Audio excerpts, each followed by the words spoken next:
అందరికీ నమస్కారం। ఈ రోజు మనము గుత్తి వంకాయ మసాలా కర్రీ తయారీ విధానం చూద్దాం। దీని కోసం నేను హాఫ్ కేజీ వంకాయలను తీసుకున్నాను। మసాలా కోసము మనకు 4 టేబుల్ స్పూన్ల పల్లీలు కావాలి, 5 టేబుల్ స్పూన్ల నువ్వులు కావాలి, 6 టేబుల్ స్పూన్ల ఎండు కొబ్బరి ముక్కలు కావాలి, 1 టీ స్పూన్ జీలకర్ర, 2 టీ స్పూన్ల ధనియాలు, 2 టేబుల్ స్పూన్లు గసాలు, 4 పచ్చిమిరపకాయలు, 2 మీడియం సైజ్ ఉల్లిగడ్డలు చీలికలుగా కట్ చేసి ఫ్రై చేసుకొని ఉంచుకోవాలి।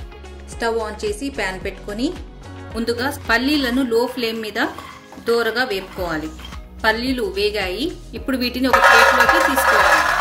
తిరిగి స్టవ్ ఆన్ చేసి ఇందులోకి ధనియాలు, ఎండు కొబ్బరి ముక్కలు, జీలకర్ర వేసుకొని ఫ్రై చేసుకోవాలి। ఇవి కూడా కొద్దిగా వేగాక ప్లేట్లో తీసుకొని ఉంచుకోవాలి। తిరిగి స్టవ్ ఆన్ చేసి ఇందులోకి నువ్వులు, గసాలు వేసుకొని ఇవి కాస్త చిటపటలాడేంత వరకు వేపుకోవాలి।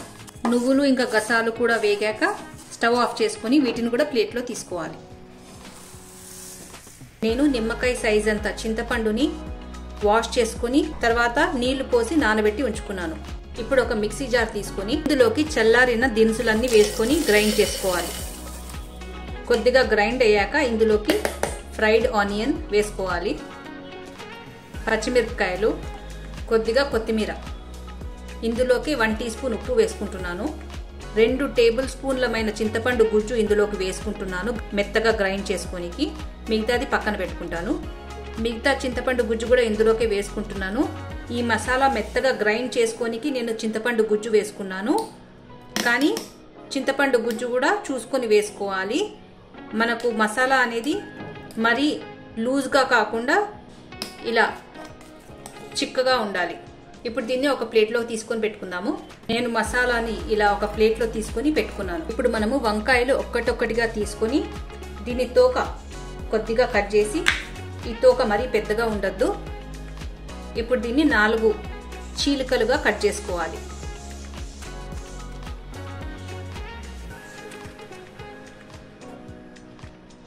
దీని లోపల ఏ పురుగు లేకుండా చెక్ చేసుకోవాలి। ఇప్పుడు మనము దీన్ని ఉప్పు నీళ్ళల్లో వేసుకోవాలి। గుత్తి వంకాయ కోసము మనకు మీడియం సైజ్ లేత వంకాయలు కావాలి।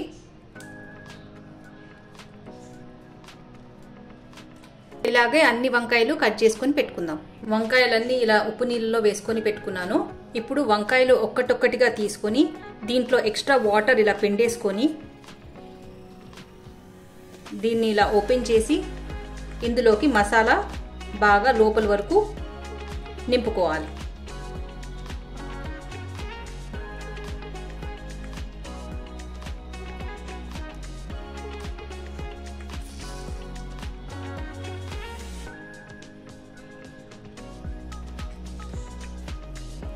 ఇలాగే అన్ని వంకాయలు నింపుకోవాలి। వంకాయలలో మసాలా నింపుకున్నాను। ఇప్పుడు స్టవ్ ఆన్ చేసి ఒక ప్యాన్ పెట్టుకొని ఇందులోకి 1/2 కప్పు నూనె వేసుకుంటున్నాను। నూనె కాగిన తర్వాత వంకాయలు ఒక్కటొక్కటిగా ఇందులోకి వేసుకొని లో ఫ్లేమ్ మీద వీటిని వేపుకోవాలి, మధ్య మధ్యలో కలుపుకుంటూ। ఇప్పుడు స్టవ్ ఆన్ చేసి మరొక ప్యాన్ పెట్టుకొని ఇందులోకి 1/2 కప్ ఆయిల్ వేసుకుంటున్నాను। ఆయిల్ కాగిన తర్వాత ఇందులోకి చిటికెడన్ని మెంతులు, 1/2 టీ స్పూన్ ఆవాలు, 1/2 టీ స్పూన్ జీలకర్ర, 4 పచ్చిమిరపకాయలు చీలికలుగా కట్ చేసుకునేటివి, కొద్దిగా కరివేపాకు, ఇవి కొద్దిగా వేగాక ఇందులోకి మిగిలిన మసాలా వేసుకోవాలి।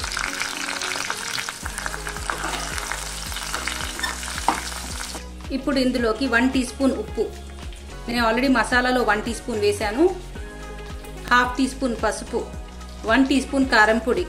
ఇప్పుడు ఒకసారి బాగా మిక్స్ చేసుకుందాము। మసాలా అనేది మాడకుండా కలుపుతూ వేపుకోవాలి।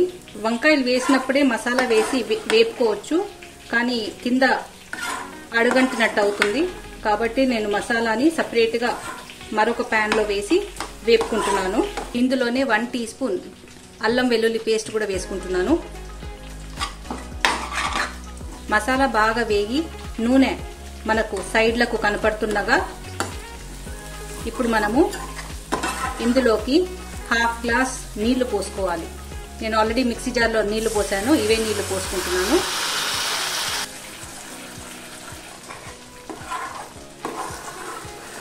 వంకాయలను లో ఫ్లేమ్ మీద ఇలా మగ్గించుకున్నాను. ఇప్పుడు నేను స్టవ్ ఆఫ్ చేసి ఈ వంకాయలను గ్రేవీలో వేసుకోవాలి. గ్రేవీ కూడా బాగా వేగి నూనె పైకి తేలుతుంది. ఇప్పుడు మనము ఒక్కటొక్కటిగా వంకాయలను ఇందులోకి వేసుకుందాము.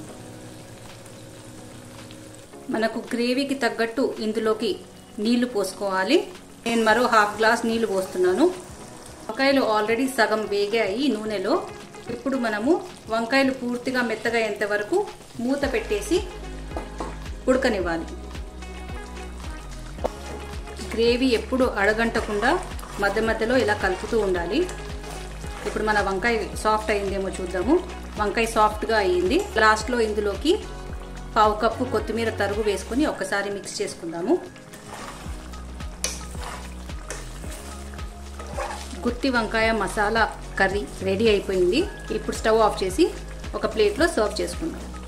గుత్తి వంకాయ మసాలా కర్రీ రెడీ అయిపోయింది. మీరు ఇంట్లో తప్పక ట్రై చేసి చూడండి. వీడియో నచ్చినట్లయితే please like, share and subscribe. Thank you.